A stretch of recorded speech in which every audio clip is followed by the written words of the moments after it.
I always thought I knew how I'd react if my husband ever cheated on me. I had imagined it 100 times before, the angry confrontation, the dramatic exit, the refusal to let him walk away unscathed. But when it actually happened, the reality was nothing like the scenarios I had rehearsed in my mind. It wasn't anger that hit me first, it was numbness. A quiet, dull shock that settled over me like a heavy fog. I had seen the signs for months, the late nights, the sudden secrecy with his phone, the growing distance between us, but I convinced myself it was just work stress, a rough patch in our marriage. Until that night. My husband was in the shower when a message flashed across his phone, and I saw her name. I don't even remember what it said, just that it was unmistakable. He was having an affair. I didn't confront him right away. Instead, I let the discovery sink in, swirling in my mind like poison. I pretended everything was fine, going through the motions of our daily life, but inside, something dark was growing. I didn't know what to do or how to feel.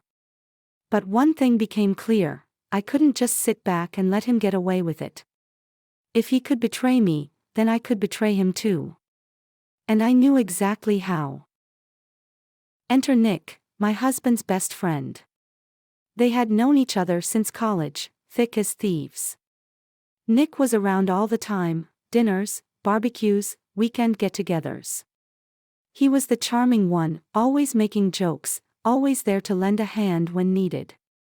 I'd never really looked at him twice, not in that way.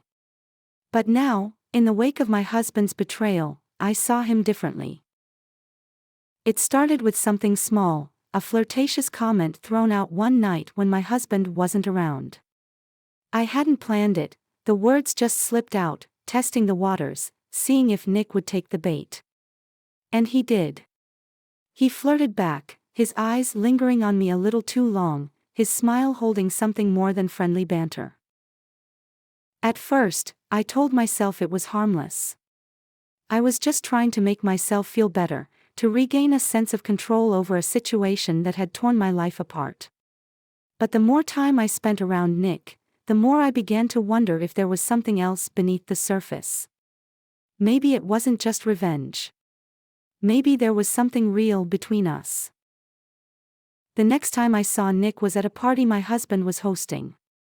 The house was full of people, laughter and conversation filling the rooms, but I couldn't stop my mind from drifting to what I had planned.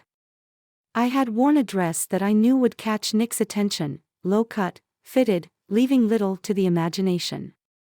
And it worked. Every time I walked by, I could feel his eyes on me, the tension between us building with each stolen glance. Later that night, after the guests had left and my husband had stumbled off to bed, drunk and oblivious, I found myself alone with Nick in the kitchen. The air between us was thick, heavy with unspoken words, and I could feel my heart racing as I leaned against the counter, staring at him. "Do you want another drink?" he asked, his voice casual, but his eyes told a different story. I shook my head. "No, but there's something else I want." His expression shifted, something flickering in his eyes, surprise, curiosity, and something darker, more dangerous. I took a step closer, my pulse quickening. I could feel the heat radiating off his body as I stood just inches away from him. I wasn't nervous. I wasn't scared. I was determined. This was my moment, my revenge. I kissed him, fierce and unapologetic, fueled by anger and betrayal. Nick didn't hesitate, he kissed me back with equal intensity, his hands gripping my waist, pulling me closer until there was no space left between us. We didn't stop to think about what we were doing. There was no room for guilt, no space for rational thought. It was just us, lost in the heat of the moment. Before I knew it, he was lifting me onto the counter, his hands sliding up my thighs, pushing the hem of my dress higher. The kiss deepened, became more frantic, more desperate. My fingers tangled in his hair, pulling him closer, needing to feel every inch of him against me. I could feel the roughness of his stubble grazing my skin, the warmth of his breath on my neck as he moved lower, his mouth tracing a line of kisses down my collarbone. "Nick," I whispered, but the words were lost in the haze of lust and need that had consumed us both.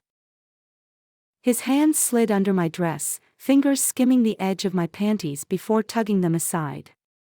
I gasped as he touched me, my body responding to him in a way that felt both foreign and familiar.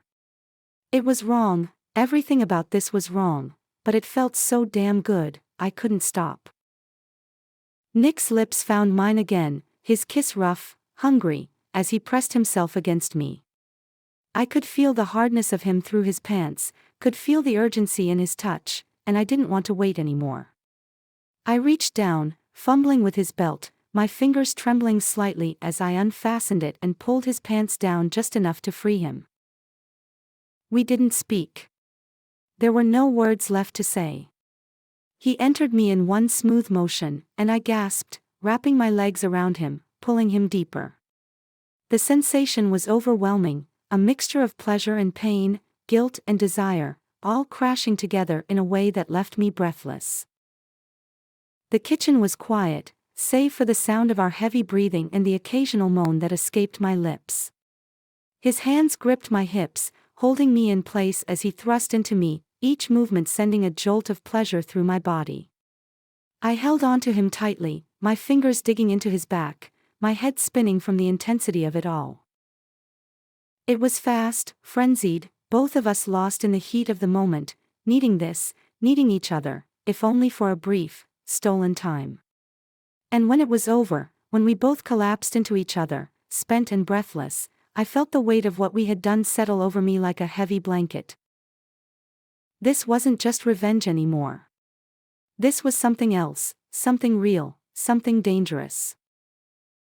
The affair started that night, in the kitchen, while my husband slept upstairs, blissfully unaware.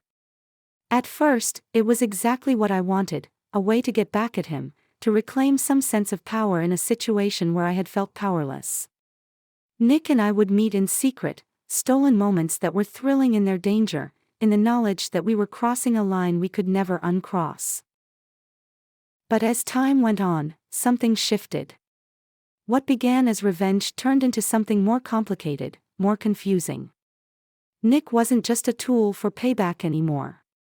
I started to enjoy being with him, not just because it was forbidden, but because I liked him. He was different from my husband in so many ways, more attentive, more thoughtful, more understanding. With Nick, I felt seen, heard, cared for in a way I hadn't felt in years. I didn't expect to develop real feelings for him, but I did. Slowly, what had started as a way to hurt my husband became something I looked forward to, something I craved. I wasn't just using Nick anymore. I wanted him. And that terrified me. In the end, I made my decision. I chose Nick. It hadn't been an easy path to follow. For weeks, I had been stuck between two worlds, one foot in the life I had always known, and the other stepping towards something I hadn't expected. My marriage had been my foundation for so long, even when it had started to crumble beneath me. But when the affair with Nick began, it made me confront everything I had been avoiding, my unhappiness, my husband's betrayal, the slow erosion of what had once been a loving relationship. After discovering my husband's infidelity, I had initially thought the affair with Nick would be about revenge, a way to even the score, to regain some sense of power in a situation that had left me feeling powerless. But what began as a simple act of retaliation turned into something far more complicated. With Nick, I didn't feel like a pawn in someone else's game, I felt wanted, needed, seen. There was a passion between us that I hadn't felt in years, and soon, what was meant to be fleeting became something I didn't want to let go of. The night my husband found out about the affair, everything came crashing down. His anger was palpable, rage fueled by the betrayal of not just me, but also his closest friend. He shouted, accused me of tearing apart our life, of destroying everything we had built. And while his words stung, they didn't cut as deeply as I had thought they would. In that moment, I realized the truth I had been denying for so long. our marriage had been over long before I had crossed the line with Nick. The affair wasn't the cause of our breakdown, it was a symptom of something that had already died. As he stormed out of the house that night, I didn't feel the weight of guilt I had expected. Instead, I felt a strange sense of clarity. For the first time in a long time, I understood that I couldn't go back to the way things were. I had spent too many years pretending, holding on to a relationship that had long lost its spark. And though ending my marriage felt like a loss, it was also a release, a recognition that I could no longer live in denial. Nick had been caught in the middle of it all, trapped between his loyalty to my husband and the undeniable connection we had developed. I could see the conflict in him, the uncertainty about where we stood. But deep down, I knew what I wanted. I had been avoiding the truth for too long, but now it was time to face it head-on. The next day, I reached out to Nick. There were no grand gestures or sweeping declarations. It wasn't about choosing him over my husband, but about choosing myself, choosing the possibility of something real, something that wasn't born from resentment or a need for revenge. I wanted to be with him, not because it hurt my husband, but because I had come to care for him in ways I hadn't anticipated. As time passed, my relationship with Nick evolved. It wasn't always easy. We both carried the weight of our actions, the knowledge of how we had started and what it had cost. My divorce was painful, a slow process of letting go of the life I had once envisioned for myself. But with that loss came a sense of freedom. I wasn't tied to the past anymore, and with Nick, I had the chance to build something new. Our connection deepened, grounded in something more than passion or betrayal. What had begun as a forbidden affair turned into a genuine relationship, one built on understanding and shared experiences. We were no longer sneaking around in secret, no longer fueled by the thrill of something dangerous. Instead, we were two people who had found each other in the aftermath of broken trust and shattered expectations.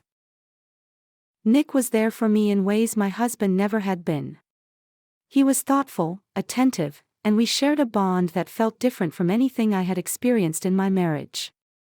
I hadn't expected to find real feelings in the midst of so much chaos, but there they were, undeniable and impossible to ignore. In choosing Nick, I wasn't just choosing a new relationship, I was choosing to leave behind the version of myself that had settled, the part of me that had stayed in a marriage out of habit, out of fear of the unknown. I had spent years trying to hold on to something that was no longer alive, and now, I was finally letting go. The affair had started as an act of revenge, but it became the catalyst for my transformation. I hadn't just found someone new, I had found a new version of myself. I had learned to embrace the uncertainty, to let go of the guilt, and to step into a future that, while uncertain, was mine to create. Nick and I weren't perfect. We had our challenges, our moments of doubt. But what we shared was real, and for the first time in a long time, I felt like I was living honestly, not just with him, but with myself. I wasn't hiding behind the veneer of a broken marriage anymore. I was making choices that reflected who I truly was, not who I thought I needed to be. In the end, it wasn't about choosing Nick over my husband, it was about choosing the life I wanted, the one I deserved. I chose to stop living in the shadows of betrayal and regret. I chose to move forward, even if it was messy, even if it was difficult. And for the first time in a long time, I felt free.